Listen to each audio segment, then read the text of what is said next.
Good evening, Monadnock region, and welcome to another very special bonus episode with one of our illustrious political candidates in the 2022 midterm elections.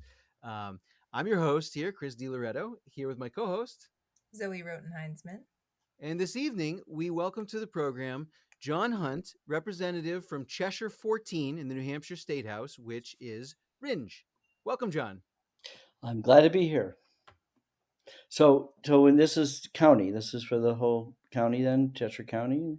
Yeah, well, so we overlap between Cheshire and Hillsborough counties Okay. in terms of our audience. We kind of hit the whole region. Because one of the things about being a state representative is that you're also the county, part of the county delegation. And I've been very much involved with the county budget. You know, the legislature actually approves the budget, not the commissioners. They only get to submit it to us. And I've been on the fiscal committee for many years. So I'm very much involved in any terms of the county issues. So feel free Excellent, to ask me those All questions right. too. excellent. So, to kick things off, how about you introduce yourself and your campaign to anyone who might not be familiar with you? Which would be rare, I think, but Right. So hi, I'm John Hunt, and yes, I live in Rindge, and um, I have running now for my 19th term, somewhere in there. 36 years I've been a rep, so 19th term. Um, I enjoy doing the job. I'm very fortunate to be chairman of the House Commerce Committee, and in which case I can. I'm involved in 10% of the legislation that comes through the House, and I have been doing it for a long time because I have the respect of the leadership, and both on the Republican side and the Democratic side, in terms of leading the committee and setting in the right direction in terms of being the best for the New Hampshire citizens and what the committee does. And so I'm sort of the expert on certain of these issues. Most important is health insurance. I was around from when under Jean Shaheen when she was governor when we passed 711, the first time we're community rating and repealing the hospital, excuse me, doctor. So, but more important is that I also do all insurance, and I also do banks and securities, consumer transactions from condos to charitable trusts. It's a wide variety and makes for a very interesting job. And that's why I would like to run again and continue to serve New Hampshire. excellent. All right. So what you know, so we've done over the last several months, right? We held like a candidates forum in Peterborough for town meeting, and we did a debate during the primary for in District 33, and so we hear issues come up. Everybody talks about housing, everybody talks about education. Definitely, everybody talks about economic issues and inflation and things like that. And so, what um, what do you see as like the issues that you hear about the most from your constituents? And how does that inform I guess the legislative agenda that you see going forward?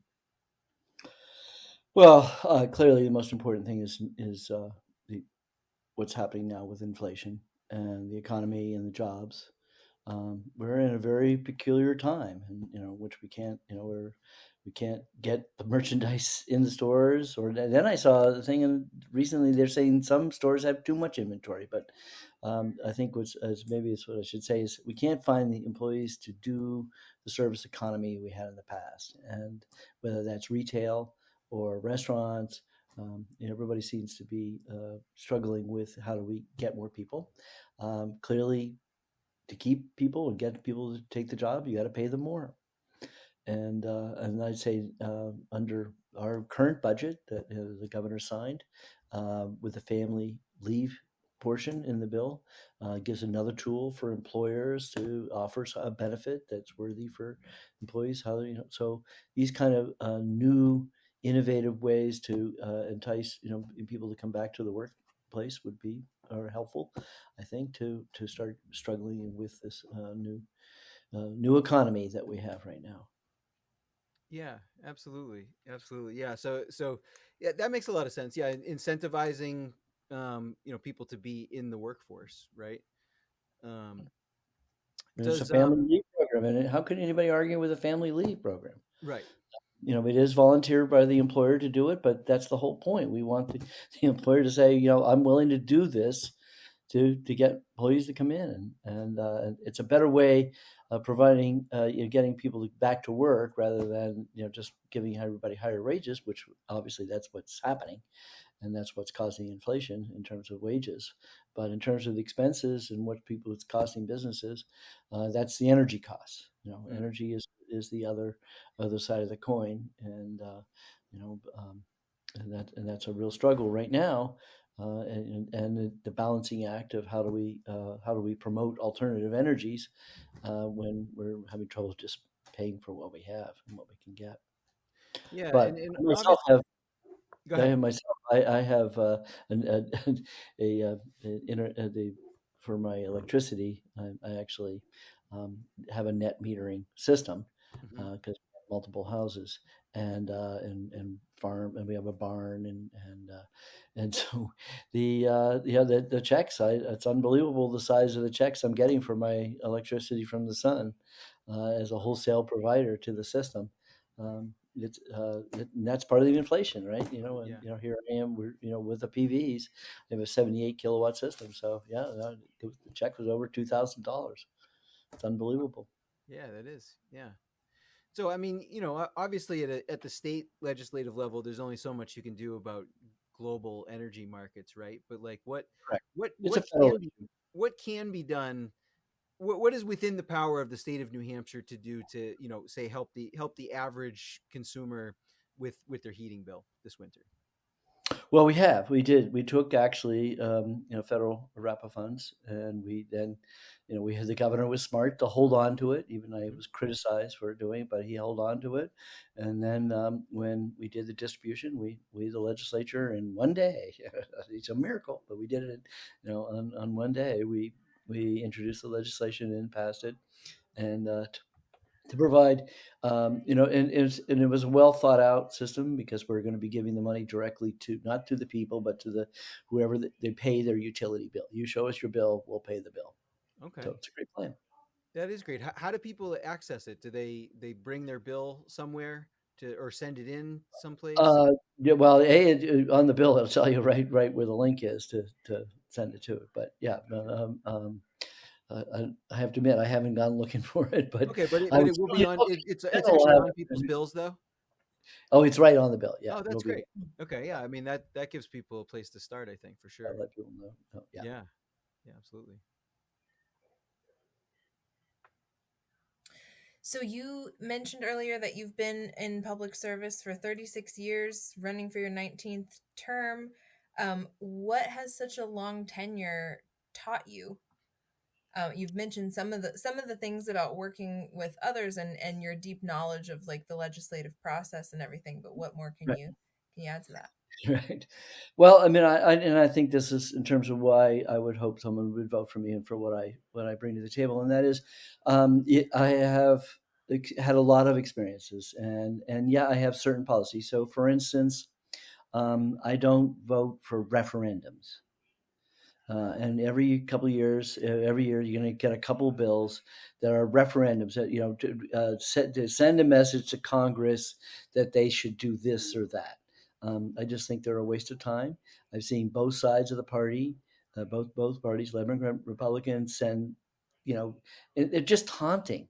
These amendments are just like taunting the other side. I dare you to vote against this, Hmm. and it's just like no waste of time. So I'm the king of tabling those bills. So if you see those bills on the table, it's usually because I'm the one who made the tabling motion. Because I just don't want. I don't want. I think we're a citizen legislator. They only pay us $100 a year. We come up here do the citizens' work, and we don't dabble on what's going on in Washington and what we think they should be doing. I'm pretty sure that our congressional delegation knows what needs what New Hampshire citizens need to do. So, but more importantly, I actually here in Concord. Actually I'm in Rindge, but in Concord, there's an old belt factory, and they made the old cloth belts that ran all the industries. And so the factory, he still has the machines running, and he makes a belt that says "Live Free or Die." And I have to admit that when I moved up from Pittsburgh, Pennsylvania, that's why I came here. That's, I could have gone any New England state. I had a summer home in Rhode Island. I went to prep school and college in Massachusetts, and I could be anywhere in New England, but I wanted to be in New Hampshire because of the concept of live free or die. And I feel as a legislator, that's what I do. If the bill isn't rational, if the bill hasn't thought out, bill, every bill has a grain of truth to it. There's a grain. I can't argue with any bill. Every bill has a grain of truth. But at the end of the day, the devil's in the details. How do you put that in statute that actually everybody can live by the law? It's enforceable, and it's understandable, and it doesn't have unintended consequences that created a whole nother problem that we were never intended. And so yes, over my 36 years, I probably have the record for as many, having my name on bills that pass, but doesn't mean, I pass a lot of bills. I'm most known for actually killing a lot of bills. Kill Bill is sort of okay. That's what I do, and it's not because I had this thing like let's just kill it. Is that I work every legislative piece of bill that comes in. Certainly as a chairman, I work with it, and we try to see what the point is being, what is that grain of truth, and can we really fix it? And sometimes you can't. And I have to be sad to say I disappoint a lot of people when I say no, I just can't support this legislation. But at the end of the day, the stuff we do pass, and we pass plenty of stuff, is the right answer. It's well thought out. It works out. Very rarely do we have to repeal it the year after, which I've seen a lot of other committees have to do. That we do good work, and I think we have a good reputation. I think I have a good reputation in terms of how I run the committee, and with both sides of the aisle. And no one, I don't make everybody happy because sometimes I do a lot of things that Republicans, I kill a lot of Republican bills too. Let's face it. I feel I'm an equal opportunity killer, and the fact that so many speakers over the years have reappointed me is because people trust that I'm doing the right thing for New Hampshire. Yeah, and I take it, based on everything you just said about killing bills, that you would probably agree that with the statement that doing nothing is generally preferable to doing the wrong thing. Absolutely. Yeah, right I on. agree with that. I agree with that. I've had to say that to people in non-legislative contexts before, but it comes up elsewhere as well, and I do There's generally no agree with that. No, there's no doubt that often, a bill and bills will die, because Mhm. of either side. Because when everybody's just like, "Ooh, we don't know what is, what is here," and it's better off, okay, let's just not do it this year. I mean, there's always next year. Mhm. I always tell everybody, there's always next year. Yeah. Yeah, they don't always run again. And I go, but for me, there's always next year. And I've had bills that have died. I've had bills that died, and I had some that was, some senator was mad at me for some other bill that I killed of his, and he went and killed one of my, it's not a big issue. That's fine. I brought it back the following year. That's fine. And Yeah. flavored malt beverages. Okay, I won't name the name of the company, but they came out with a harder version. Okay, and so I sponsored legislation to allow that, and then it got cut up. Some just got cut up in the process at the end, the community conference process, and they just we didn't even get to a committee; they just killed it, and it was fine. I said, "Fine, I'll bring it back next year." And sure enough, so we do now have certain products that are at 8% rather than 6% or 5%. Oh, that's funny. Let's talk about Rindge for a minute. We Okay. have so whenever Rindge and so we both live in Peterborough, so we tend to talk mostly about Peterborough, but we always have this ambition to expand more, right, into other towns. And Oh yeah, this whenever is whenever we get a good story or something from someplace else like Rindge, we'll talk about it. And we always have this bit whenever Rindge comes up where I say, well, Rindge is the future, right? And it's like a quarter of a joke, but really I started saying that because I had read some kind of demographic data about the fact that, like, in the 21st century, looking over time, right? Like Rindge is one of the only communities that has grown a bit. True. It Yeah. skews younger than a lot of the communities around, and not just because of the college. Um, it's big size wise, and I think that it's Africa's the same size. roughly the same size, but it feels big. I don't know. Anyways, and They got a mountain. They got a big mountain they that got a pushes a big, lot of people away. They got a exactly. mountain that pushes people away, so they can't have houses on the mountain. That's right. Exactly. Right. But Ipswich, I think, Ipswich is the same size. They were all three. They were all kind of cut at the same time. interesting. But I'll tell you, when you're talking about it, before you go with your question, I just want to say to you, when I first moved here Yeah. back in 1982, Uh-huh. there was a Harvard study that said this 202 was going to be a huge growth corridor. And Rindge got, obviously the Walmart and the Market Basket and the Hannaford, Right. and that was the end of the corridor. Right. Right. But so far, right? Well, we hope that, Jaffrey and Peterborough, and people love Peterborough. My favorite restaurant is Pearl. I love I the mean, Pearl. Yeah. you'll find me me and my wife there often enough. But yeah, so no, we're Peterborough's important part. I mean, Jaffrey with the Park Theater, I've been very supportive of the Park Theater. I think it's great, having that in our community.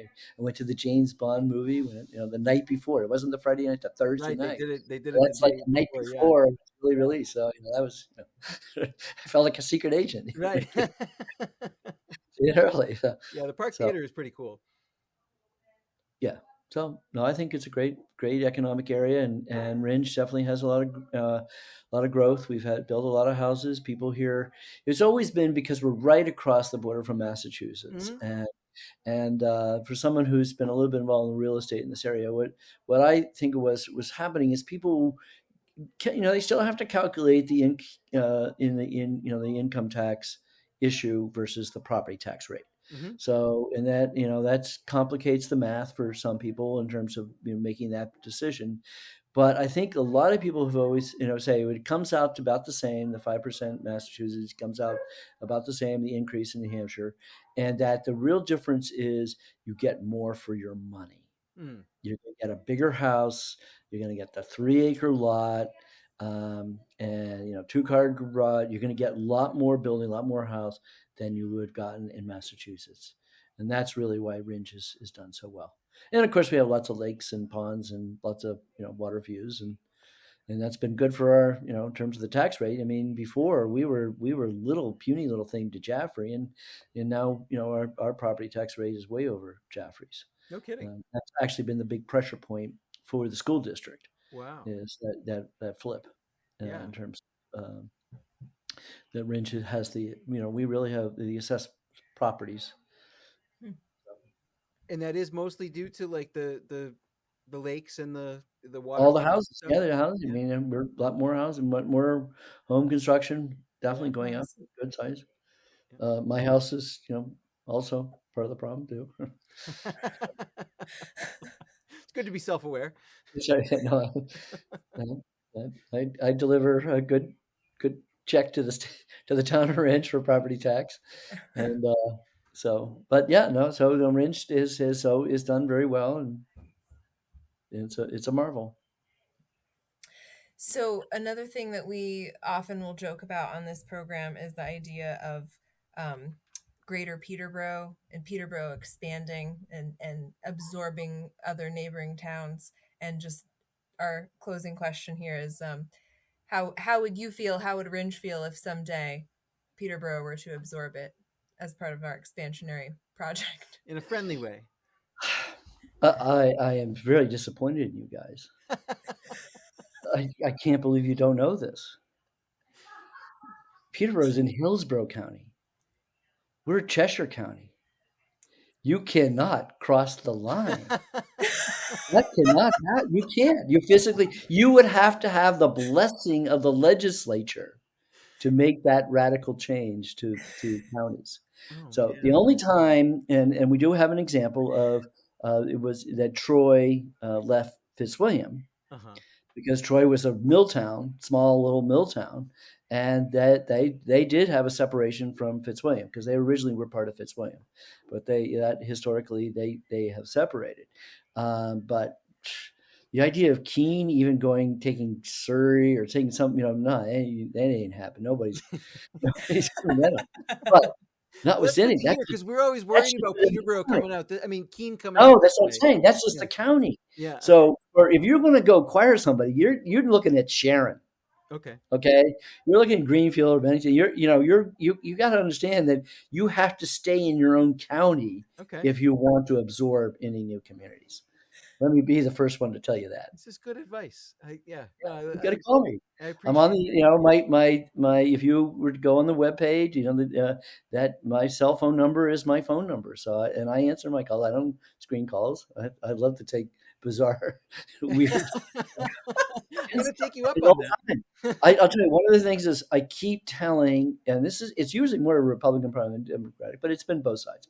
That anytime somebody says to you, you need to put a bill in to mandate auto insurance in New Hampshire, because we're the only state that doesn't. Hmm.